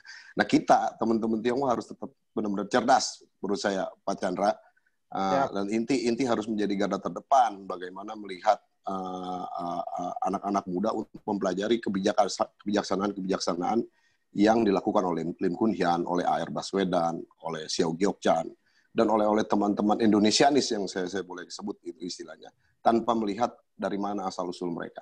Saya rasa itu, Bung Chandra, itu yang paling penting. Sekali lagi salam hormat buat Ko Tiong-jin, saya baru pernah lihat ketemu, karena saya sering dengar. Saya kagum sekali sama Xiao Giokcan, dan saya pikir saya seorang Xiao Giokcanisme juga. Terima kasih. Salam. Terima kasih Bro Kristan. Luar biasa memang, satu pesan penting memang untuk kita semua etnis Tionghoa, jangan larut dalam euforia. Sepertinya memang kita harus menempatkan posisi kita sebagai perasaan sebagai satu bangsa yang menunjuk kesetaraan. Ini seperti yang dilakukan Bang Asmi sebenarnya. Bagaimana seorang Aceh bisa mendirikan museum pustaka peranakatan Tionghoa. Saya rasa teladan dari Lim Kun Hian dan Abdurrahman Baswedan diteruskan dengan Pak Edi Lembong, Sultan Pahlawan Nasional. Hari ini kita bisa melihat dari seorang Asmi yang fasih sekali bicara sejarah Tionghoa. Saya rasa masih kurang pengetahuan dibanding Bang Asmi ini. Bisa aja ini Pak moderator kita. Kita sama-sama sebetulnya memiliki orang tua hebat, abang-abang hebat ya yang selalu mendampingi kita, Bang Chandra. Apalagi tadi kita bahas misalnya tentang Pak Edi Lembong ya, yang kemudian menjadi ya guru besar kebangsaan sebetulnya, bagaimana beliau memperjuangkan seseorang di luar etnisnya. Itu nggak pernah kejadian, Bang Chandra. Dan saya terus terang sangat terinspirasi dari beliau, ya. Bagaimana kemudian antar sesama etnis, ya, walaupun berbeda agama, golongan, gitu ya. Maksud saya antar sesama bangsa ya, walaupun kita berbeda etnis, berbeda agama, itu kan harus saling menyayangi, tidak ada sekat di situ. Sebetulnya memerhatikan orang lain, kita sedang memerhatikan diri kita sendiri, kan begitu Bang Chandra? Betul sekali. Iya. Ada pertanyaan mungkin? Atau tanggapan? Ini di chat banyak sekali sebenarnya nih. Yang menyampaikan. Cuman sepertinya masih malu-malu ini. Masih ingin mendengar ya? Bang Asmi cerita sepertinya. Kayak ceritanya kurang panjang ini. Masih semua terpesona semua ini. Karena tadi kan saya diminta untuk membagi cerita ya. Pertama sosoknya dulu, ya kan. Kemudian Lim Kun Hian, Baswedan, lalu bagaimana persahabatan mereka, lalu bagaimana kemudian Baswedan menjadi seorang pahlawan. Memang banyak episode ini, banyak bab ini malam ini. Tapi saya kira yang terpenting adalah bagaimana kita bisa menelusuri hal yang sudah digagas oleh Inti. Sekali lagi ya, Inti sudah menggagas hal besar. Setelah kemudian bagaimana Pak Edi Lembong menghadapi persoalan pada saat itu etnis Tionghoa tidak dianggap memiliki kontribusi, ya. Dan satu langkah luar biasa, kemudian mencari sosok pahlawan yang namanya Laksamana Muda John Lee saat itu, didorong sedemikian rupa, upaya yang tidak mudah, ya, lewat berbagai seminar di berbagai kampus. Saya catat ada 3 kampus, kemudian juga bagaimana buku ditulis oleh Pak Suratmin saat itu dan Bang Didi Kuartanada, ya. Prosesnya sangat luar biasa dan akhirnya bisa berhasil lahir seorang sosok pahlawan yang kemudian ini menjadi pemicu bagi tumbuhnya rasa kebangsaan di kalangan saudara-saudara kita di etnis Tionghoa. Tapi beliau tidak selesai di situ. Beliau kemudian melangkah lebih jauh. Beliau melihat orang Arab juga belum memiliki pahlawan. Nah, ini warisan terbesar sebetulnya yang harus kita teruskan. Dan ini semua bersumber dari apa yang diajarkan persahabatan antara Lim Kun Hian dan Baswedan di suatu masa. Baswedan senior, ya. Saya kira saya juga kalau bercerita panjang nanti pertanyaannya nggak ini, Bang. Ini banyak nih yang harus saya sampaikan sebetulnya, tapi Bang Asmi, ada pertanyaan ini dari Pak Bambang Subono. Bagaimana Air Baswedan dan Lim Kun Hian bertemu? Mengapa Air Baswedan tertarik bergabung dengan Sintitpo?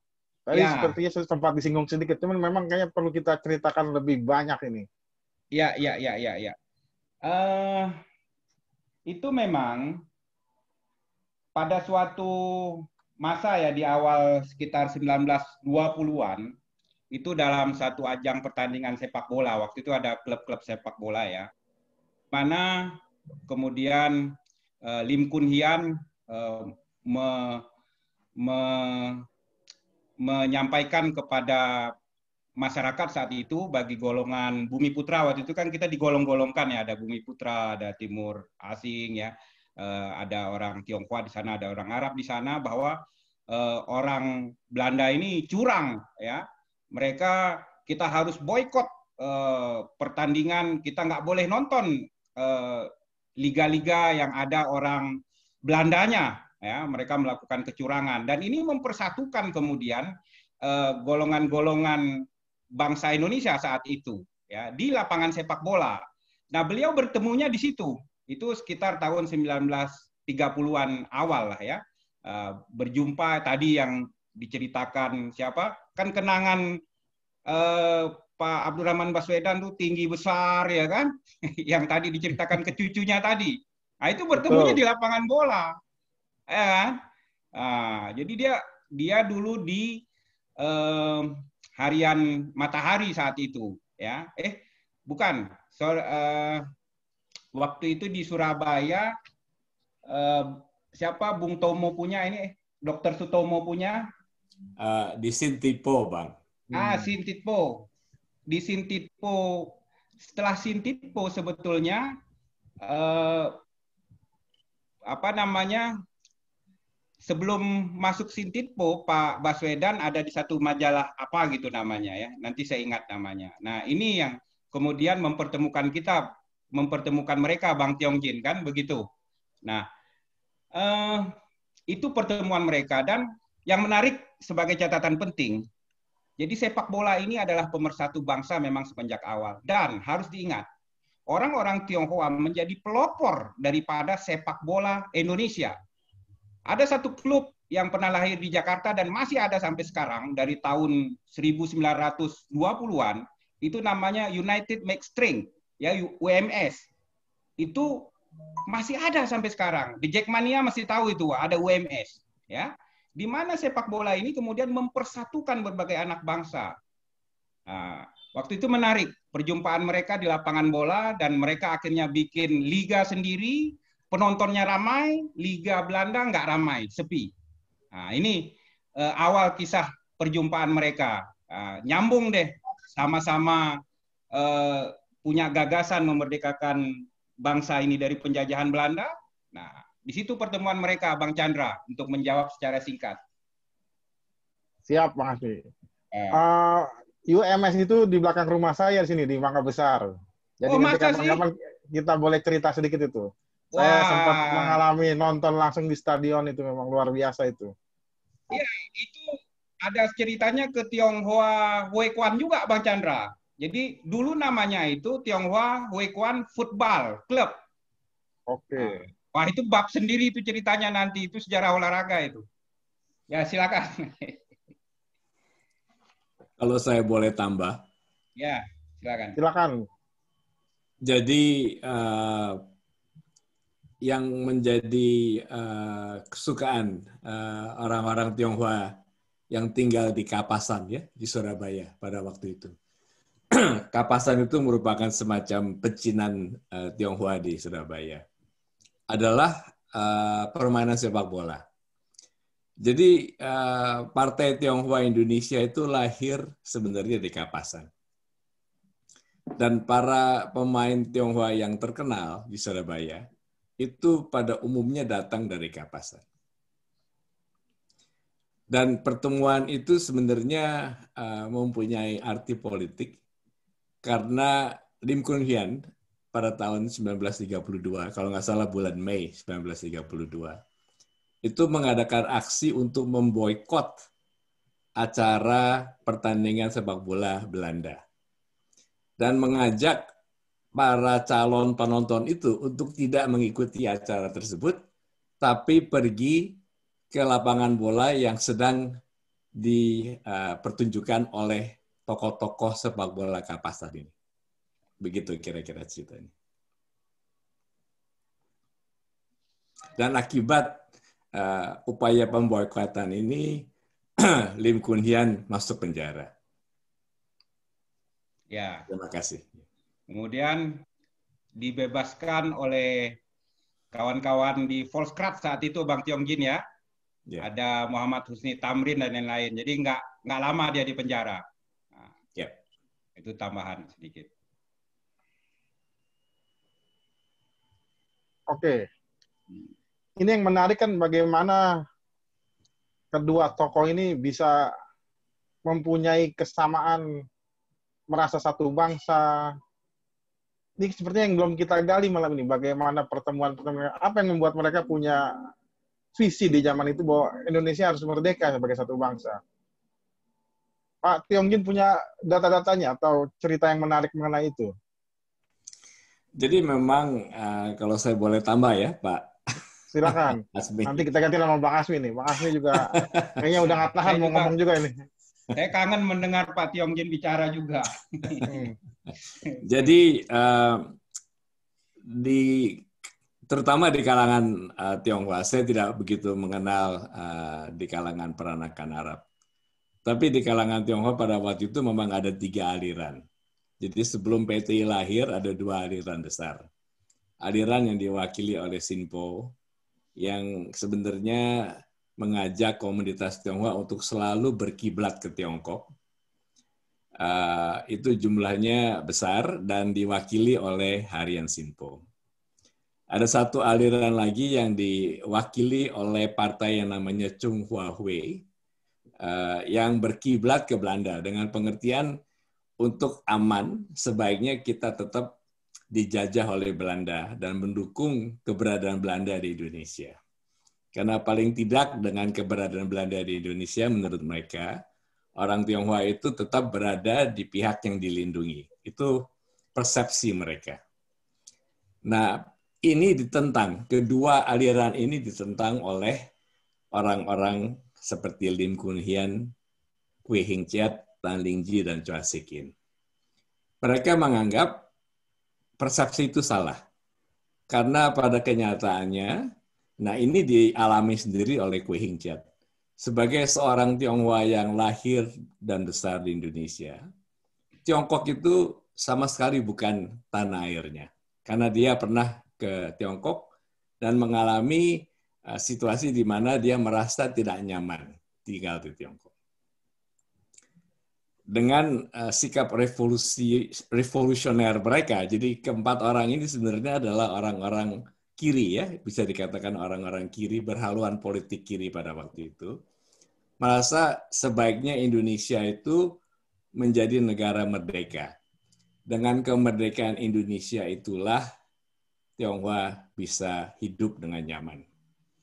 Dan sikap ini yang menjadi dasar dari pendirian Partai Tionghoa Indonesia. Jadi Partai Tionghoa Indonesia itu menginginkan adanya Indonesia yang merdeka, bebas dari penjajahan, dan menginginkan komunitas Tionghoa menerima Indonesia sebagai tanah airnya. Dan ini rupanya menjadi aspirasi dari Pak Baswedan, sehingga mendirikan yang namanya tadi Persatuan Arab Indonesia, kemudian menjadi Partai Arab Indonesia, untuk mengajak komunitas Arab, peranakan Arab, untuk juga mengikuti aspirasi tokoh-tokoh Tionghoa yang diketuai oleh Lim Kun Hian ini. Kira-kira begitu. Dan sebenarnya ceritanya lebih jauh, ya, karena ini sebenarnya menjamin lahir ide bahwa Indonesia, Tionghoa itu merupakan salah satu bagian yang tidak terpisahkan dari bangsa Indonesia. Sehingga ada konsep untuk menganggap komunitas Tionghoa yang sudah bergenerasi di Indonesia itu diterima dan diakui sebagai suku Tionghoa. Karena dengan demikian pengertian tidak menghilangkan latar belakang ketionghoaan sebagai dasar dari kehadiran bangsa Indonesia itu sendiri. Terima kasih. Nanti ceritanya lebih panjang, lebih baik saya serahkan kembali ke Pak Asmi. Nah, menarik ini Bang Tiongjin. Saya boleh sambung Bang Chandra, ya. Jadi begini. Silakan, ini sangat seru ini. Ya, saya ingin menanggapinya. Ini serius tanggapannya Bang Tiongjin. Jadi saya sering mendapatkan komentar atau pendapat dari kawan-kawan di kalangan Tionghoa sendiri, di mana seandainya kita waktu itu tidak terbelah, ya, artinya semua punya sikap yang sama-sama kemudian pro kemerdekaan, itu seringkali menjadi halangan, batu sandungan dalam diskusi sebetulnya. Saya ingin katakan begini, sesungguhnya hal ini dialami juga oleh etnis-etnis lain, ya. Orang Aceh samanya banyak banget yang pro Belanda, ya. Nggak mau perang, dia diajak perang nggak mau. Kenapa kita harus berperang kalau kita bisa damai? Nah, itu di Aceh banyak yang seperti itu. Kolaborator juga banyak, ya. Di Medan juga sama, ya. Orang Jawa juga sama. Itu bukan khas orang Tionghoa sebetulnya. Ini tidak boleh menjadi momok bahwa kemudian kenapa tidak satu sikap, satu suara. Etnis ini kan beragam, ya, ada kepelbagaian di dalamnya. Jadi memang kita kadang suka berbicara seandainya kita tidak terbelah, kita satu pandangan, itu kan hal yang nggak mungkin. Jadi menarik sekali apa yang disampaikan oleh Bang Tiongjin tadi. Saya hanya ingin menambahkan bahwa ini sebetulnya bukan khas Tionghoa. Setiap etnis di seluruh Indonesia memiliki hal yang sama, ya. Nggak ada bedanya. Hanya saja yang membedakannya ini begini. Sejarah etnis-etnis lain seringkali dipenuhi dengan kisah-kisah kepahlawanan. Ya, sedangkan bagi orang-orang Tionghoa seringkali itu kisah-kisahnya kisah sebaliknya. Kisah pengkhianatan, bukan kisah kepahlawanan. Di sini tidak adilnya sebetulnya. Saya melihat seharusnya ada keadilan dalam menyampaikan kisah. Sama. Sisi ini yang menurut saya selama membina Museum Pustaka Peranakan Tionghoa tidak dilakukan dengan baik. Nah, ini akhirnya kan menjadi satu ini sendiri bagi saudara-saudara kita di kalangan etnis Tionghoa. Karena kisah kepahlawanannya itu justru sering disembunyikan. Nggak dikeluarkan. Kisah yang tidak baik yang dikeluarkan. Sedangkan etnis lain juga menyimpan beragam kisah yang sisi gelapnya. Nah, saya kira itu untuk sekedar biar lebih panas suasana. Nah, gitu Bang. Nah, ya. Luar biasa. Ya. Saya mau menggarisbawahi satu hal, Bang Asmi. Ini tentang Pak Edi Lembong. Ini satu fenomena yang menarik bagaimana ya beliau bisa mengusulkan pahlawan dari bukan golongannya. Sedangkan memang kita lihat kan fenomenanya orang-orang saling dalam tanda kutip berebut menjadikan tokoh-tokoh golongannya untuk menjadi pahlawan. Nah ini juga jadi fenomena menarik ya. Balik lagi dengan konsep museum yang Bang Asmi dirikan. Bagaimana bukannya mendirikan museum Aceh, malah mendirikan museum Tionghoa. Ya. Saya rasa ini mesti ada nilai-nilai, ada benang merah antara persahabatan Lim Kunhian dengan Abdurrahman Baswedan, dengan apa yang dilakukan Pak Edi Lembong. Ada kisah-kisah lain nggak yang seperti itu? Ya, saya kira gini. Sekali lagi saya sangat terinspirasi oleh Pak Edi Lembong. Beliau sendiri kan sebetulnya tidak sempat menyaksikan hasil kerjanya itu ya, hasil gagasan pikirannya, di mana kemudian beliau meninggal duluan sebelum Pak Baswedan itu dinobatkan sebagai pahlawan di era Pak Jokowi 2018. Beliau kan meninggal sebelumnya, sekitar tahun 2017, saya tidak salah. Kan begitu Bang Chandra? Betul. Jadi, dan ya, ketika beliau meninggal pun Pak Anies datang khusus untuk memberikan penghiburan kepada Ibu Meli dan keluarga. Ya, itu luar biasa. Berarti kan ada persaudaraan di situ. Yang kita harapkan memang itu menjadi bekal besar bagi Pak Anies untuk kedepannya. Moga-moga beliau selalu mengingat itu ya. Di mana kenapa bukan dari teman-temannya Pak Baswedan sesama golongannya atau sesama partainya pada masa yang lalu yang kemudian mendorong, menghargai beliau. Memang di ujungnya ada hadir yang namanya Pak AM Fatwa dan kawan-kawan. Itu ketika memang sangat sulit meloloskan Pak Baswedan. Ini juga aneh sebetulnya. Kenapa Pak Baswedan itu sangat sulit dijadikan pahlawan? Ya, jadi ketika kawan-kawannya di akhir, di ujung-ujungnya hanya sekitar berapa bulan, nah, itulah ini harus jadi teladan bagi kita juga, Bang Chandra. Saya kira kita harus teruskan, kita harus cari pahlawan-pahlawan lain yang bisa kita bikinkan bukunya, seminarnya, dan tidak mesti dari orang Tionghoa, kan begitu Bang Chandra? Betul sekali. Kita mengangkat bahwa ini adalah warisan dari para pendiri bangsa, bahwa kita memang satu bangsa, satu negara yang didirikan oleh semua orang. Nah, kembali lagi Bang Asmi, adakah kisah-kisah lain seperti kedua tokoh kita pada malam hari ini? Kisah persahabatan ya? Iya. Ada, mungkin saya tidak terlalu konsentrasi mengingatnya, memanggil ingatan ini ya. Saya kira memang Indonesia ini dipenuhi oleh kisah-kisah persaudaraan. Satu contoh misalnya, saya ingin sampaikan di sini satu pimpinan Tionghoa di Medan, ya, namanya Mayor Chong Afi.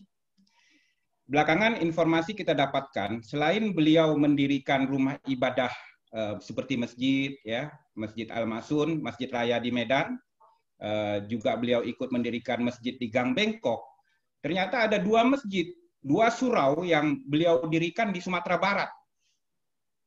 Itu dengan kawannya Syekh Jamil Jambe, ya, itu seorang ulama besar di Sumatera Barat, sangat ditokohkan di sana. Dua surau di Matur, Bukit Tinggi, ya. Bayangkan bagaimana bisa pada suatu masa terjalin hubungan persaudaraan yang sedemikian luar biasa. Kisah ini kisah yang harusnya di kalangan muda di Sumatera Barat itu menjadi informasi yang bisa mereka akses. Tapi anak-anak muda di Medan juga kabarnya nggak tahu cerita ini, Bang Chandra. Bukan hanya anak muda dari kalangan etnis lain, anak-anak muda etnis Tionghoanya sendiri juga nggak tahu. Kan parah ini sebetulnya. Kan? Ini kan kisah besar.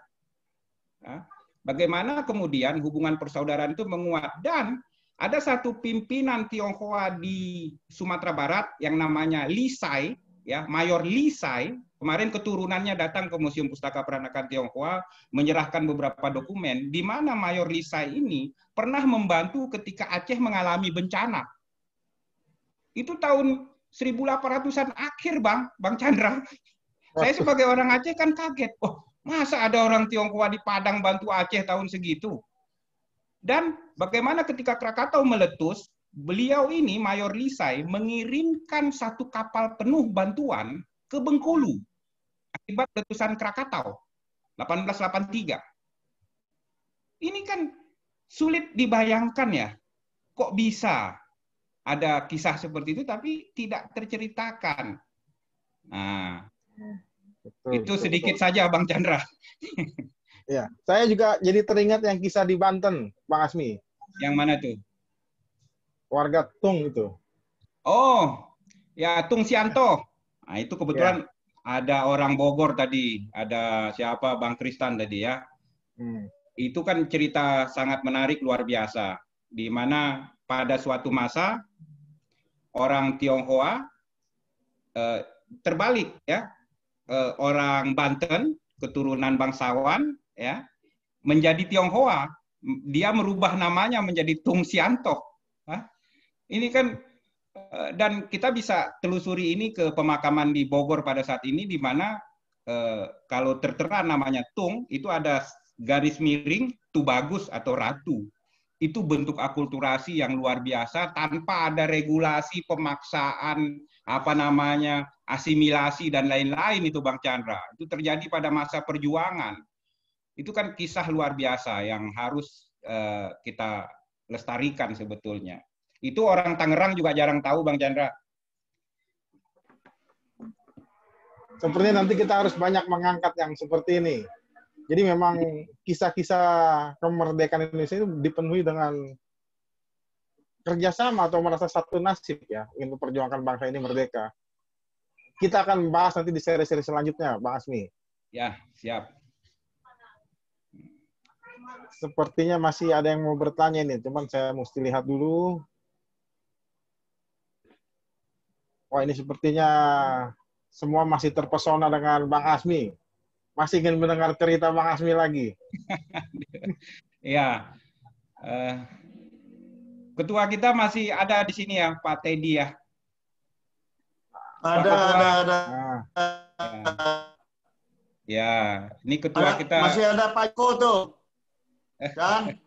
Ada siapa? Masih ada Pak Joko tuh. Oh ya, Pak Joko. Ya. Pak Joko, boleh nanti kita minta sedikit tanggapan. Ke Pak Joko apa? Pak Joko, sebentar saya lihat dulu. Pak Joko posisinya di mana ini?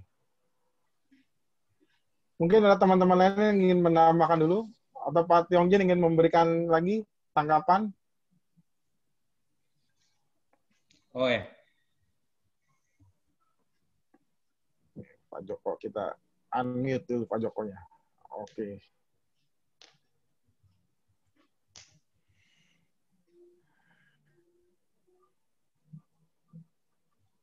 Bang Asmi, ini ada beberapa anak pelangi, saya kira mungkin banyak puluhan ini, mereka ingin bertanya, cuman sepertinya bingung dan terpesona juga dengan cerita Bang Asmi. Jadi satu hal baru bagi mereka mendengar cerita-cerita seperti ini. Bang Asmi ada pesan yang ingin disampaikan kepada generasi milenial kita ini nih? Ya, untuk kawan-kawan di Pelangi ya, kalian jangan bayangkan yang kita ceritakan ini orang-orang tua sebetulnya. Nama-nama tadi itu pada masanya itu anak-anak muda, ya, yang usianya masih 20-an, 30 tahunan. Jadi kita kebetulan kita berjarak, jadi seolah-olah itu masa silam, kuno, tua, sepuh gitu kan. Sesungguhnya mereka adalah pemuda-pemuda pada masanya yang kemudian mengambil peran besar ya untuk merubah nasib bangsanya. Nah, kawan-kawan pelangi harus kemudian bisa mewarisi semangat itu. Lim Kun Hian, Baswedan pada saat itu tentu mendapatkan cemoohan ya, bahkan tidak dianggaplah apa sih ini mereka ya kan. Saya mendapatkan beberapa catatan agar kalian bisa belajar dari sejarah. Sumpah Pemuda sendiri yang digagas oleh para pemuda itu sebetulnya juga tidak merepresentasikan sebagian besar bangsa Indonesia. Mereka adalah satu kelompok yang kemudian menggagas, ya, yang kemudian bisa mewarnai sejarah perjalanan besar bangsa, tapi tidak kemudian mendukung, kemudian merayakan, tidak. Terkemudian ketika itu menjadi suatu perjuangan yang besar ya seperti bola salju, baru mendapatkan dukungan dari orang-orang yang lain. Nah, ini penting ya. Jadi anak-anak muda itu jangan takut untuk kemudian berani mempelopori sebuah perubahan bagi bangsa ini. Kalaupun belum ramai, nanti orang-orang akan datang belakangan ya, akan kemudian mereka bergabung.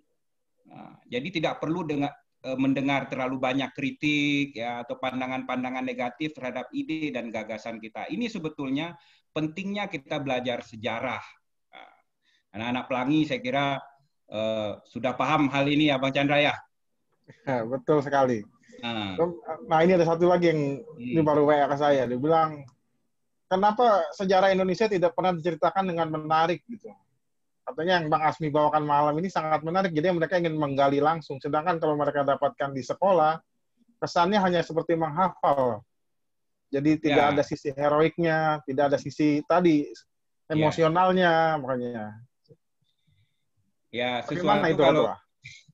sesuatu itu harus ada cinta di situ, ya. Rasa senang, ada gairah. Kalau kita bekerja tentu ada capeknya, ya. Tapi kalau itu disampaikan dengan sepenuh hati, dengan penuh rasa cinta, nah itu tentu akan berbeda. Nah, sejarah selama ini kan disampaikan oleh orang-orang yang mungkin mereka pandai dalam mengumpulkan berbagai bahan, meneliti, dan lain-lain. Tetapi ketika mereka harus menceritakan, di situ ada masalahnya. Nah, jadi ini sebetulnya menjadi tugas kita. Seperti saya ini bukan sejarawan, saya sipil engineer, lulusan teknik sipil. Saya mengumpulkan berbagai buku, berbagai naskah-naskah kuno yang kemudian saya ingin sampaikan ulang. Penulis buku itu sendiri kalau kita paksa menceritakan isi bukunya itu sulit. Jadi kita harus berbagi peran sebetulnya. Nah, jadi kenapa selama ini sejarah itu terlihat seperti membosankan? Karena kita tidak mengambil peran setelah sejarawan menulis buku, menemukan sesuatu yang penting, kita diam. Kita harusnya bagaimana kita bikin jadi komik biar menarik, ya kan? Cerita-cerita pendek. Sekarang kan eranya seperti itu nih. Bikin video singkat yang menarik. Ya, 1 menit, 2 menit. Nah ini bisa dilakukan oleh anak-anak. Lim Kun Hian 1 menit kan bisa. Baswedan 2 menit. Nah itu anak-anak kalau sejarawan dia maunya selesai. Dia kupas dari A sampai Z. Nah, dia nggak mau dipotong-potong tuh. Nah, ini yang kemudian menurut pandangan saya dengan keterbatasan saya, kenapa kemudian sejarah tidak begitu menarik untuk didengar ketika disampaikan. Demikian, Bang Chandra. Ya, betul sekali. Memang kita harus mengerti dengan selera anak-anak zaman sekarang ya. Ya. Mereka lebih suka visual. Ya. Ya, Pak Teddy. Dan Pak Ya, Andi ada Pak Andi kayaknya ada pertanyaan tuh. Oh, Pak Andi. Pak Andi, kita buka saja videonya ya. Silakan menyampaikan. Pak Andi dari Ketua Inti Jawa Tengah ini, Pak Asmi. Pak Andi ini. Pak Andi, silakan.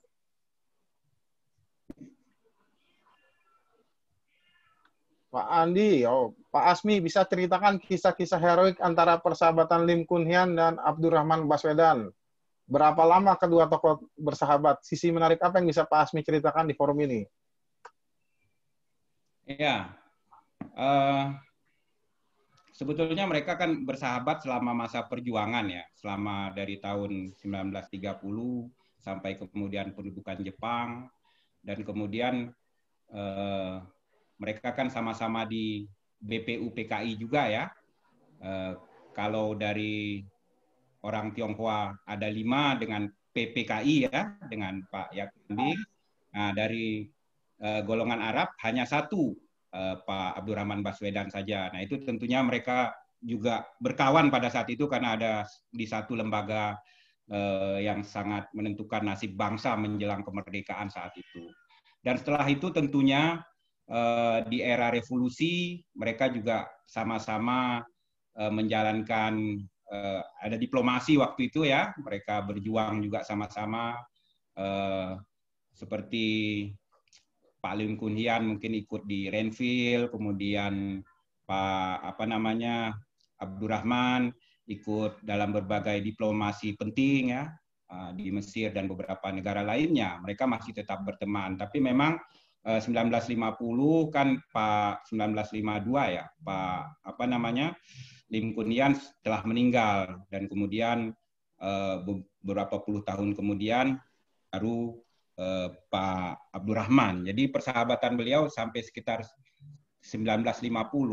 Dan yang menarik, beliau merasakan nasib getir yang sama setelah bangsa ini merdeka. Ya.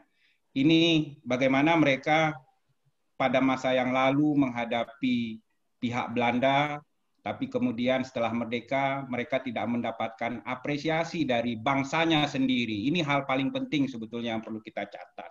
Dan itu mereka alami bersama, mereka merasakan. Bahkan tadi yang setelah saya sampaikan tahun 1974 ya. Berarti sekitar 29 tahun setelah merdeka Pak Abdurrahman masih menyatakan kekecewaannya.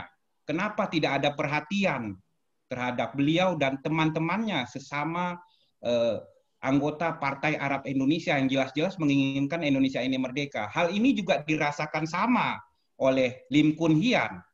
Nah, kita dengar beberapa kisah yang perlu sebetulnya kita dekati kebenarannya. Bagaimana beliau begitu kecewanya dan sampai meninggalnya di Medan saat itu. Ada kisah pilu di situ.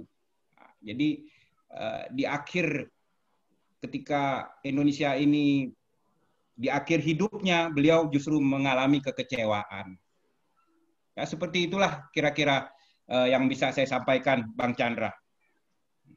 Ya, Bang Ahmi, saya sempat membaca juga kisah itu di buku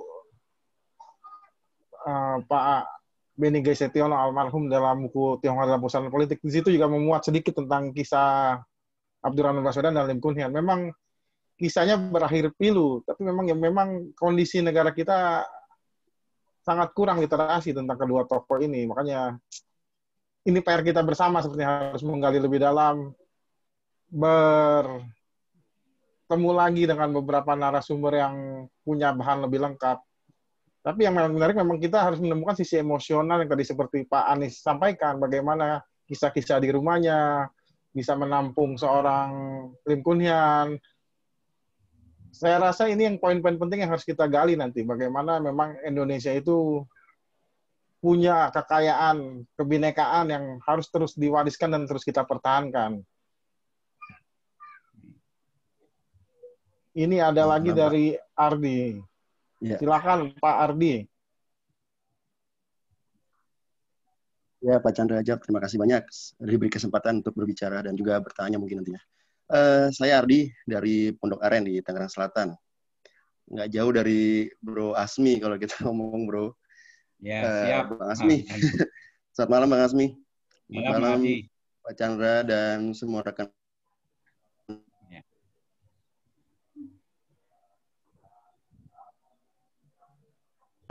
Rekan yang ada di webinar. Saya akan membicarakan mengenai keanekaragaman dari bangsa Indonesia dari sejak dahulu, sejak zaman penjajahan maupun dalam kerajaan sebelumnya. Itu semuanya terlalu Bhinneka Tunggal Ika dan itu sangat luar biasa. Karena Tuhan atau Allah menciptakan keberagaman itu tidak menjadi suatu hal batasan, tapi menjadi suatu modal untuk kebersamaan, untuk kita berkarya buat Tuhan gitu atau buat Allah. Sehingga pada akhir-akhir ini sentimen ras maupun sentimen yang lainnya lah, kita berbicara sini kan webinarnya sentimen mengenai ras ya, atau mengenai persahabatan antara Arab dan Cina, atau Lim Kun Hian dan juga Pak Abdurrahman Baswedan ya.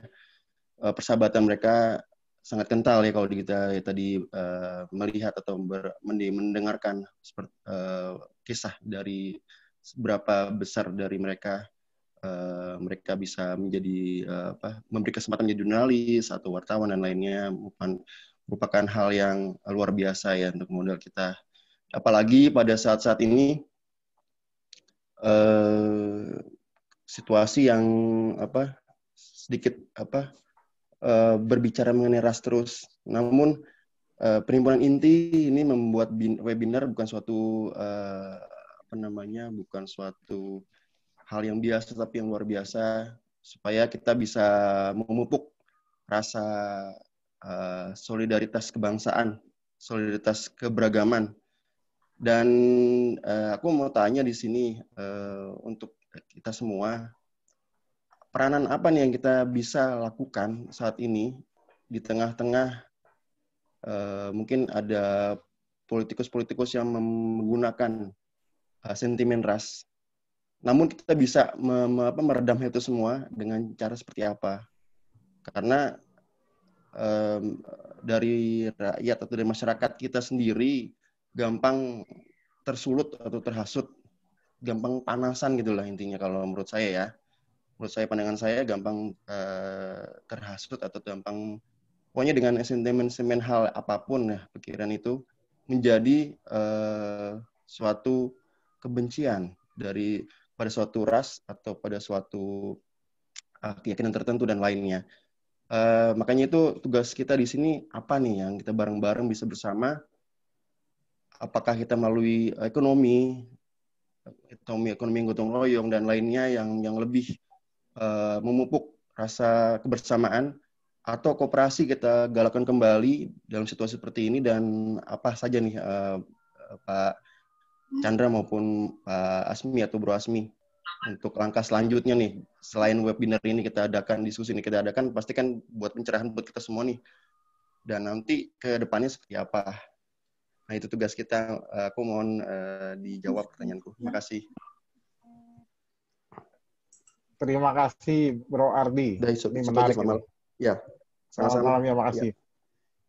Ya. Kalau saya menjawab dulu sebagai wakil sekjen Inti nih, memang di tengah situasi pandemi begini memang banyak hal yang membuat kita jadi harus lebih lagi memupuk rasa gotong royong dan semangat kebersamaan.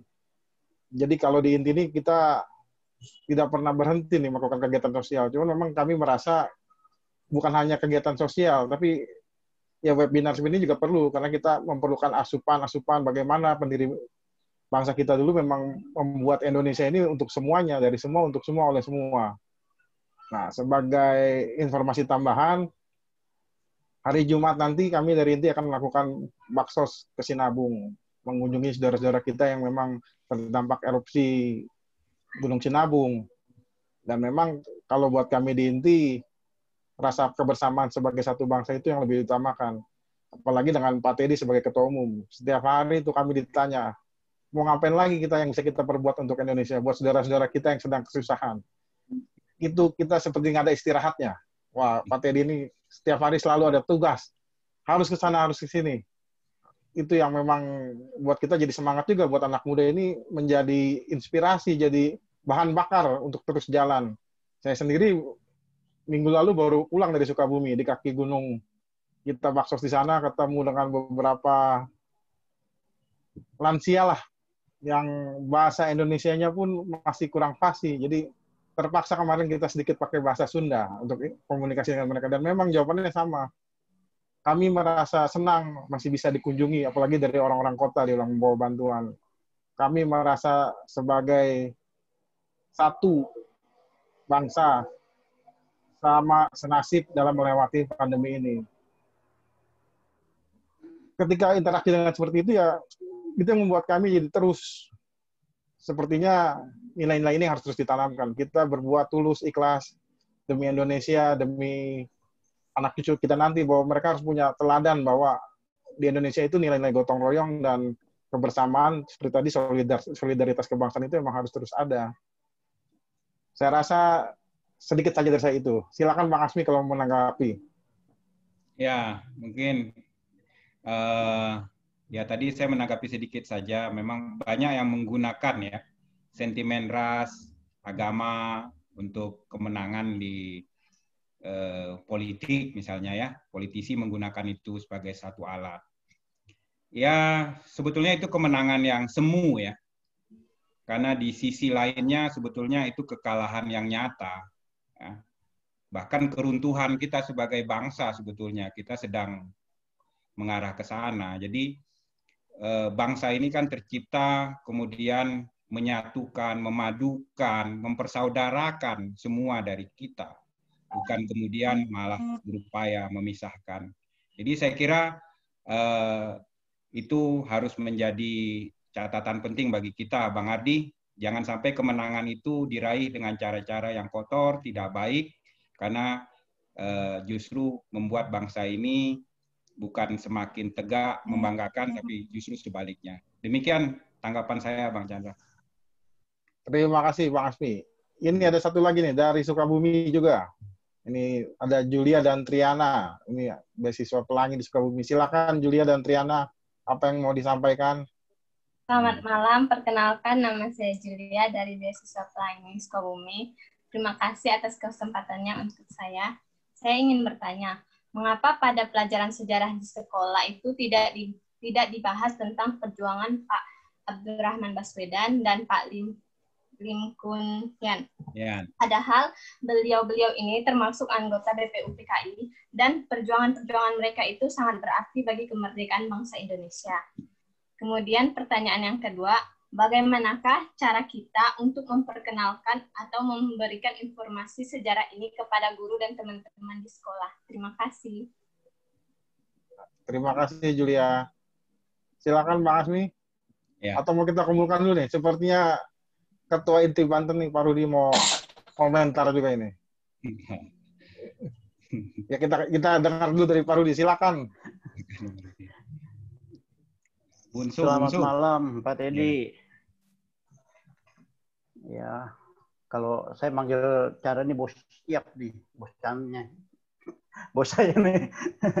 Ya, Pak Dasmi, ya ini ya, saya telah dulu memberi julukan beliau ini manusia langka nih. Bahkan di koran Tempo ditulis ini manusia langka. Ya, karena benar langka. Ya, gini, Bang.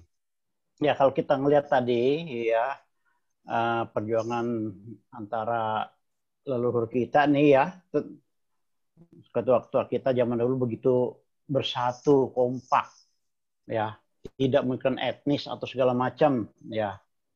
Tapi kenyataannya saat ini, ya dengan keadaan politik mungkin ya, politik ini akhirnya banyak sekali, ya mungkin dari akibat korban Orde Baru juga, akhirnya banyak sekali yang, ya maaf kalau kita bilang ya kita yang dari etnis Tionghoa yang selalu dikorbankan, ya.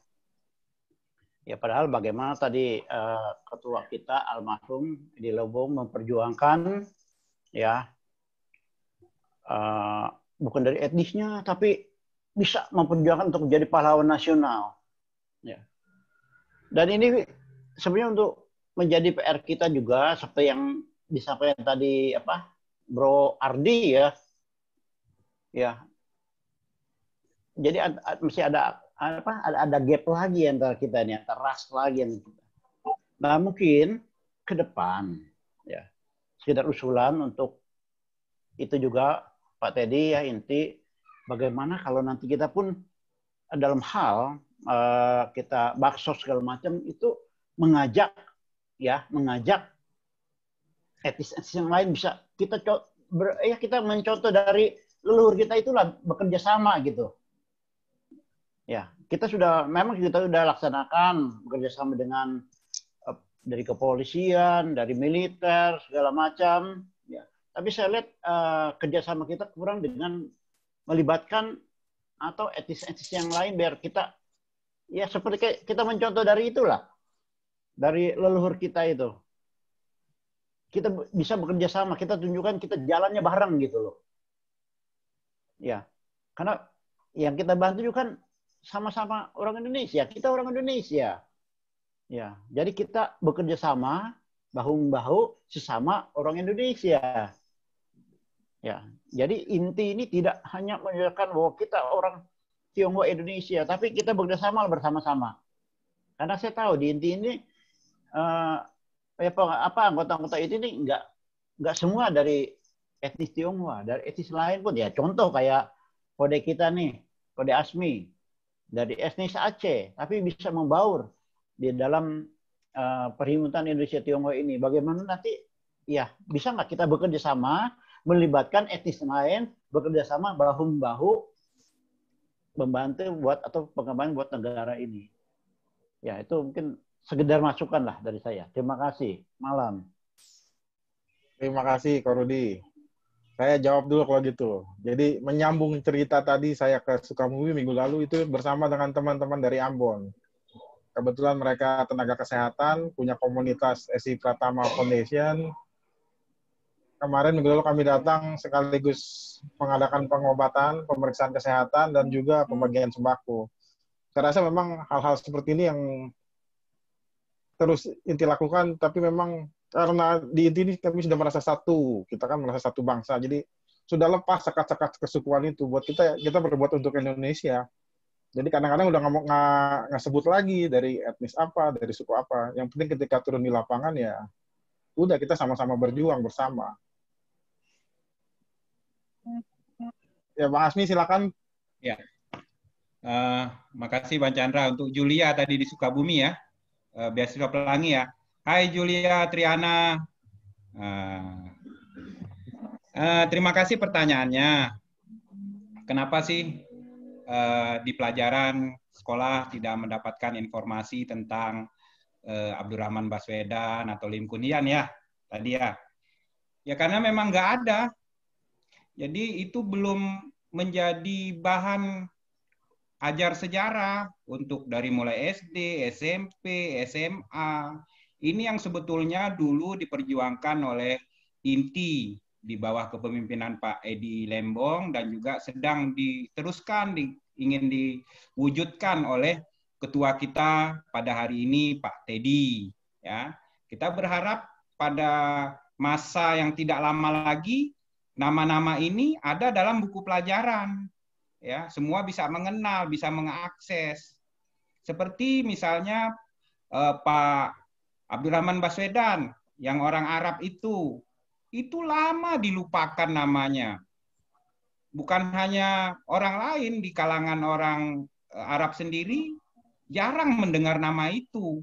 Bayangkan. Dan kemudian kita dari orang-orang Tionghoa yang memperkenalkan nama itu kembali. Tidak hanya memperkenalkan, menjadikan sosok ini sebagai pahlawan. Luar biasa ya kan Julia? Ya, itulah rasa persaudaraan sebangsa yang sudah ditunjukkan dengan sangat baik dan sedang kita teruskan di INTI pada saat ini. Nah, dulu tahun-tahun 50-an zaman kakek nenek kita itu masih ada. Jadi cerita-cerita tentang kepahlawanan dari orang Tionghoa, dari orang lainnya itu masih ada. Lalu kemudian hilang karena kebijakan pemerintah. Nah, itu untuk menjawab pertanyaannya. Dan kemudian bagaimana caranya agar guru dan teman-teman tahu ya? Nah, ini memang tidak mudah. Kalau kalian dikasih tugas tentang sejarah, jangan bercerita tentang pahlawan yang sudah sering dikenal. Misalnya, kalau di Ponorogo kan orang udah banyak tahu. Cut Nyak banyak yang tahu kan. Hasanuddin, Patimura. Tulis misalnya di situ, Baswedan, Lim Kun Hian. Itu guru sejarahnya yang nanya sama Julia dan Triana nanti. Kan keren. Ya, pasti dia nanya, siapa ini? Mau disalahin dia takut salah ya kan. Nah, demikian kira-kira caranya Julia. Makasih ya. Terima kasih, Pak. Ya.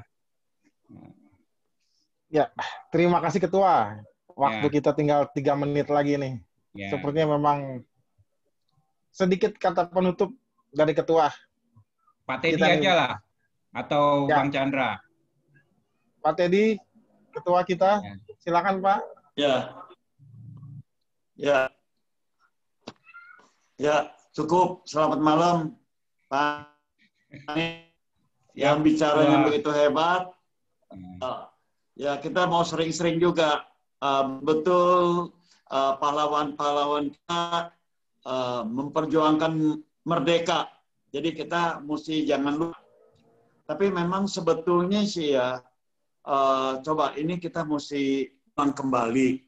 Kalau yang dulu aja, tiap kali kita nonton di bioskop, kalau tanggal 17, itu baru-baru dulu itu mesti berdiri dengerin lagu Indonesia. Terus belakangan 7 Agustus. Kayaknya sekarang udah nggak ada yang begitu. Nah, ini satu contoh baik juga. Itu kalau di China yang saya tahu, itu begitu kalau lagu kenegaraan itu dinyanyikan, lagi kerja mesti lepas itu kerjaan.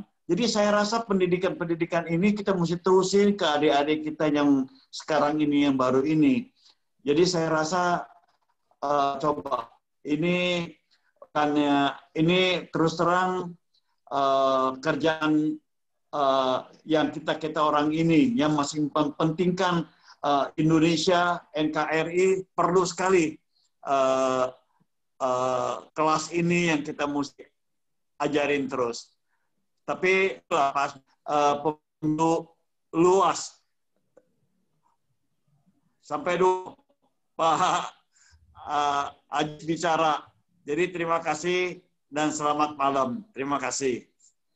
Ya, terima kasih Pak Teddy. Memang rasa nasionalisme kita harus dibangkitkan lagi nih, Bung Asmi.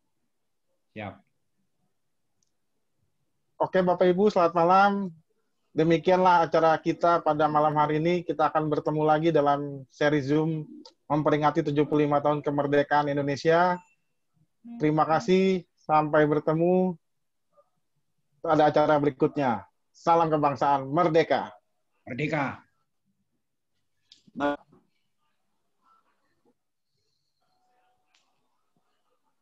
Ya, Bang Chandra.